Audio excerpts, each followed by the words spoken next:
Visakha shipping harbour నుంచి చేపల వేటకు వెళ్లిన మరపడవ శ్రీకాకుళం తీరంలోని కొయ్యాం గ్రామానికి 45 కిలోమీటర్ల దూరంలో ప్రమాదానికి గురైంది.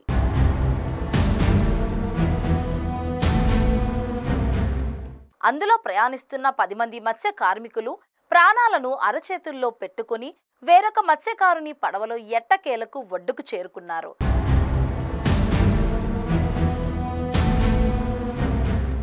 నిన్న ఉదయం బయలుదేరిన మరపడవ మధ్యాహ్నానికి ఆటుపోటులు ఎక్కువవడంతో చెక్క ధ్వంసం కావడంతో లోపలికి నీళ్లు ప్రవేశించి బోల్తా పడింది. అయితే జరిగిన సంఘటనపై కోస్ట్ గార్డు మత్స్యశాఖ ఉన్నతాధికారులకు ఫోన్ చేసి సమాచారం అందించినా ఏ ఒక్కరూ స్పందించలేదని మత్స్యకారులు తీవ్ర ఆవేదనకు గురయ్యారు. మరపడవ యజమాని వాసుపల్లి ధనరాజు తన ఆవేదనను వీబీసీ ఆన్ టీవీతో పంచుకున్నాడు.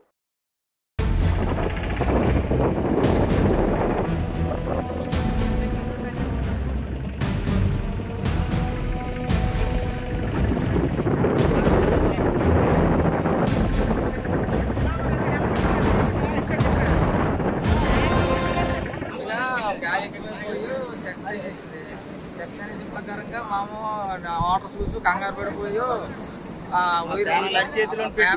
పెట్టుకుని వైర్లు కట్ చేసి ఇలాగా బోటు మునిగిపోతున్న దర్జాన్ని వచ్చిందిగా మా వెనకాల బోటు ఫాలో అయింది. ఇలాగా 6 మీటర్ రాబోతున్నప్పుడు బోటు బోల్తా పడిపోయింది.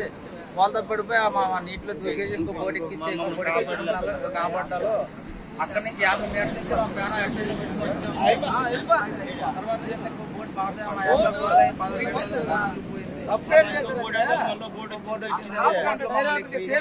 రాత్రల్లో మమ్మల్ని వల్ల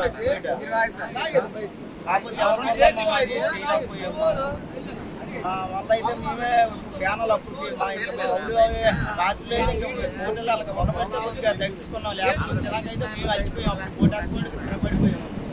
ఎవరికి ఇంకోరికి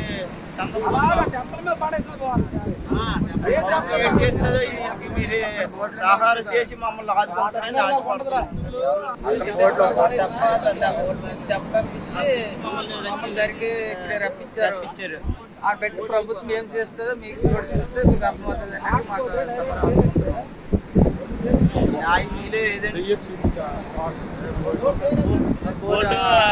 అదిగో అక్కడ తిన్నగా తెప్పలు బారి పక్కన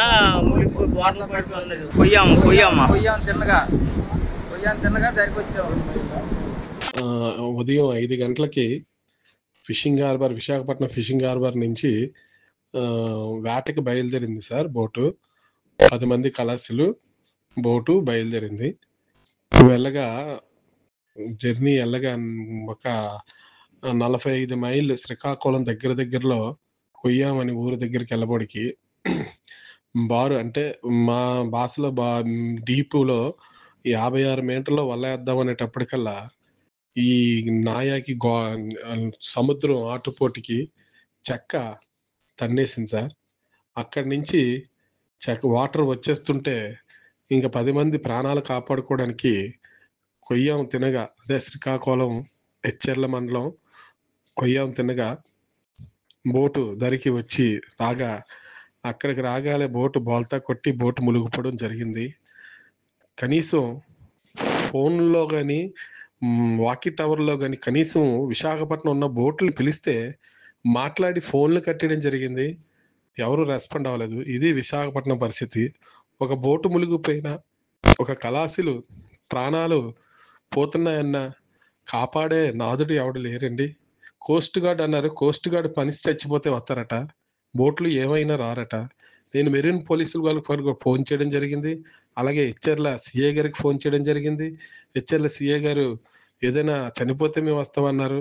అలాగే కోస్ట్ గార్డ్ వాళ్ళు మెరీన్ పోలీసు వాళ్ళకి ఫోన్ చేస్తే కోస్ట్ గార్డ్ వాళ్ళు చెప్పాము వస్తారన్నారు. కానీ ఎవరు కాపాడడం రాలేదు సార్.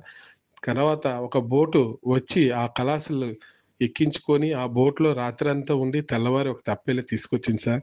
ఇది సార్ విశాఖపట్నంలో మన ఆంధ్రప్రదేశ్లో ఉన్న మత్స్యకారుల దినాధ్యనిత పరిస్థితి ఇది. కానీ మత్స్యకారులకి రక్షణ అనేది లేదు సార్.